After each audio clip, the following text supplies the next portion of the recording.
এই পর্যায়ে আমরা একটু আমাদের সহকর্মীদের কাছ থেকে তথ্য জানতে চাই। আমাদের সহকর্মীরা আমাদের সঙ্গে যুক্ত হবে। জাতীয় সংসদ নির্বাচন এবং গণভোটের শেষ মুহূর্তের প্রস্তুতি কিন্তু চলছে একেবারেই। আমরা সাতক্ষীরা থেকে আমাদের সহকর্মী মাহবুব রিমন আমাদের সঙ্গে যুক্ত হবেন এবং তার কাছ থেকে আমরা তথ্য জানার চেষ্টা করব। রিমন, শেষ মুহূর্তের প্রস্তুতি কেমন দেখছেন? আইন শৃঙ্খলা রক্ষাকারী বাহিনী কতটা তৎপর রয়েছে? কোনো অভিযোগ আছে কিনা? আমি আছি যশোরে এবং যেই জায়গাটায় রয়েছি জায়গাটার নাম বাঘ আঁচড়া।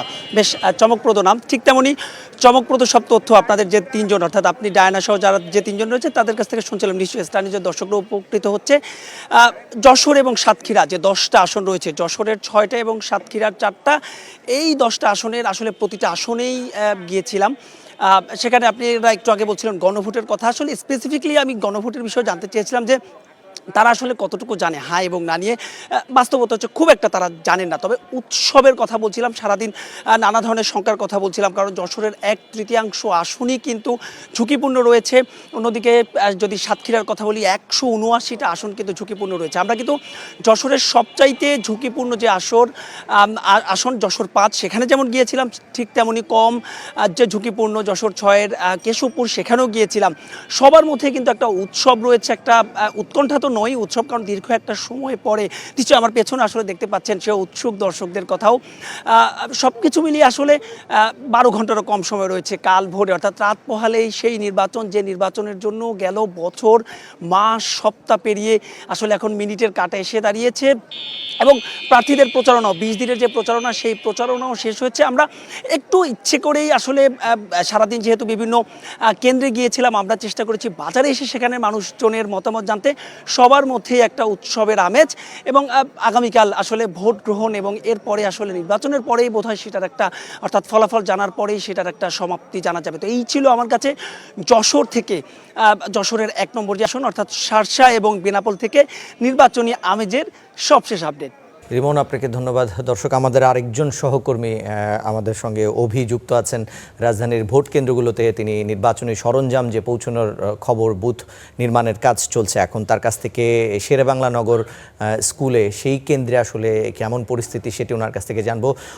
আপনি যেখানে অবস্থান করছেন সেখানে এখন পরিস্থিতি কেমন দেখছেন এবং কোনো অভিযোগ, পাল্টা অভিযোগ আছে কিনা, এবং এই যে ভোট কেন্দ্রে আসলে যেই এখন যে গোপন কক্ষ নির্মাণের কাজ চলছে সেটি কেমন দেখছেন জানাবেন।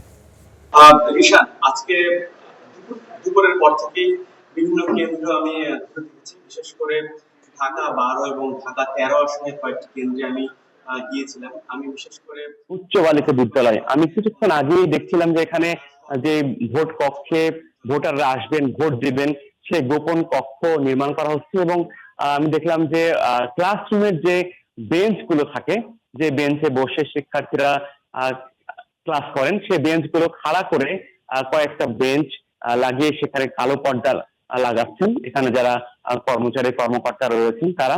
এবং আমি প্রিজাইডিং অফিসারদের সঙ্গে কথা বলেছি, তারা বলছেন যে তাদের সব ধরনের প্রস্তুতি এরই মধ্যে শেষ হয়েছে এবং ভোটাররা যেন উৎসব মুখর পরিবেশে ভোট দিতে পারেন সেটা তারা পুরোপুরি ভাবে নিশ্চিত করছেন, এমনটি আশ্বাস তারা আমাদেরকে দিয়েছেন। এবং আমি দেখেছি যে ভোট কেন্দ্রগুলো পাহারায় কেন্দ্র রয়েছে, পুলিশ পাশাপাশি ভিডিপি আনসার সদস্যরা রয়েছেন। এবং বাইরে ভোট কেন্দ্রের বাইরে কিন্তু আমরা সেনাবাহিনীর সদস্যদের দেখছি, তারা বিভিন্ন মোড়ে মোড়ে টহল দিচ্ছেন, তল্লাশি নিচ্ছেন এবং যে কোনো ধরনের সহিংসতা যেন এড়ানো যায়, মোকাবেলা করা যায়, সেরকম একটি প্রস্তুতি কিন্তু আমাদের চোখে পড়েছে। আর ভোট কেন্দ্রের নিরাপত্তার কথা বললাম, বাইরের কথা বললাম। এবং এখন তো প্রায় 8টা বাজতে চললো, এখন থেকে প্রায় ঠিক 12 ঘন্টা পরে কিন্তু ভোটাররা ভোট দেওয়া শুরু করবেন এবং এই ভোটের জন্য কিন্তু দীর্ঘ অপেক্ষা ছিল। এবং আমরা জানি যে 2008, 2014, 2018, 2024 এই ভোটগুলো যেহেতু একতরফা নির্বাচন হয়েছে, এবার কিন্তু মানুষ সবগুলো এই ভোটগুলো যেহেতু একতরফা নির্বাচন হয়েছে, এবার কিন্তু মানুষ সবগুলো দল অংশগ্রহণ করছে। মানুষের মধ্যে ভোট কেন্দ্রগুলোতে একরকম উৎসবমুখর পরিবেশ রয়েছে এবং আশা করছি আমরা কালকে সকাল 7:30 থেকে ভোটাররা ভোট দিতে পারবেন।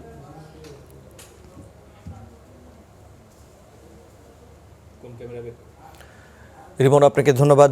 দর্শক, শেরেবাংলা নগর কেন্দ্র থেকে আমাদের সহকর্মী আমাদের সঙ্গে যুক্ত হয়ে জানাচ্ছিলেন সেখানকার এখনকার প্রস্তুতি।